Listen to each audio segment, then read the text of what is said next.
الحمدللہ الحمدللہ رب العالمین نحمدہ ونسلم علی رسول الکریم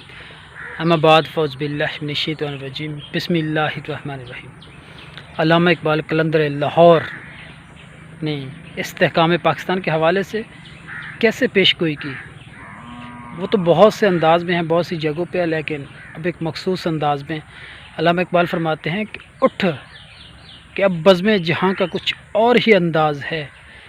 مشرق و مغرب میں تیرے دور کا آغاز ہے۔ اتنی بڑی بات علامہ اقبال نے کیسے کر دی؟ یہ وہی علامہ اقبال ہے جس نے 1930 میں کہہ دیا تھا کہ تمہارے حصے میں 4 صوبے آئیں گے، اور صوبوں کے نام بھی بتا دیے تھے، یعنی قیام پاکستان کی بھی پیش گوئی کر دی تھی، جو عین بین پوری ہوئی۔ 5 صوبے ملے، 5واں صوبہ 71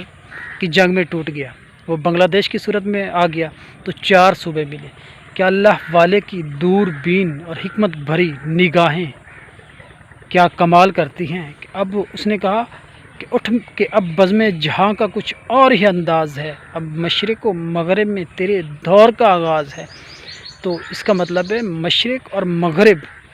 میں پورے اقوام عالم میں تیری سربراہی ہوگی۔ تو وہ کیسے ہوگی؟ جس کے بارے میں بہت سارے اولیاء کرام، صوفیاء کرام نے کہا، خود قائد اعظم نے بھی کہا کہ ہم اگر اسلامی نظام قائم کرنے میں کامیاب ہو گئے تو یہ اسلامی ممالک کا سربراہ بن کر ابھرے گا، اور عالم اسلام کا مرکز و محور بن کر ابھرے گا، اور اسلامک سپر پاور بن جائے گا۔ جب اسلامک سپر پاور بن جائے گا، تو جب اتنے اسلامی ممالک کا سربراہ بن جائے گا، تو صاف ظاہر سی بات ہے کہ مشرق و مغرب میں سب سے بڑا سپر پاور وہی ہوگا۔ تو جس نے بھی اسلامی ممالک پہ کنٹرول حاصل کر لیا، وہی آئندہ سپر پاور ہوگا۔ تو اب یہ دور ہے استحکام پاکستان کے حوالے سے، جس کے بارے میں آقا علیہ الصلوۃ والسلام کی حدیث مبارکہ بھی ہے کہ یہاں سے مشرق کی جانب قرب قیامت کے نزدیک ایک ملک بنے گا، جس کے ذریعے اللہ تعالیٰ دین کو پھر روشن کرے گا، دین کے احکامات لاگو کرے گا، اور اسی ملک کے ذریعے دین حق کے حیا اور ملت اسلامیہ کی نشاط ثانی ہوگا۔ یعنی کہ دین حق کے حیا اسلامی نظام لگے گا، اور اسلامی نظام لگنے کے بعد دین حق اور ملت اسلامیہ کی نشاط ثانیہ کیسے ہوگی؟ یعنی کہ وہی نظام جو پہلے خلافت کا نظام آیا تھا صحابہ کرام کے دور میں، یعنی ریاست مدینہ جیسے بنی تھی، اسی ماڈل پہ ایک ریاست مدینہ بنے گی، وہی نظام خلافت بنے گا، جس کے بارے میں علامہ اقبال نے کہا کہ تا خلافت کی بنا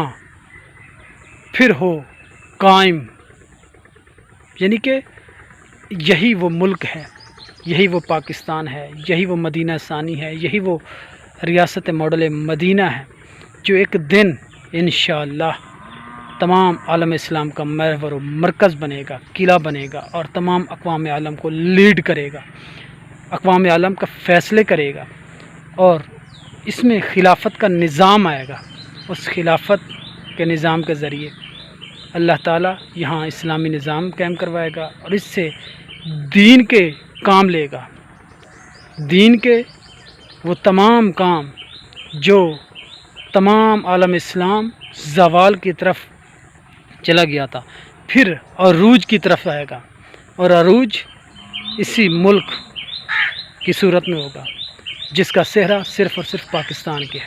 اس لیے اقبال نے کہا کہ اٹھ کے اب بزم جہاں کا کچھ اور ہی انداز ہے، اب مشرق و مغرب میں تیرے دور کا آغاز ہے۔ یہ کوئی چھوٹی سی بات نہیں ہے، مشرق و مغرب میں ایک چھوٹے سے ملک کا اتنا بڑا مقام اور مرتبہ۔ تو انشاءاللہ جیسے پہلے قیام پاکستان کے حوالے سے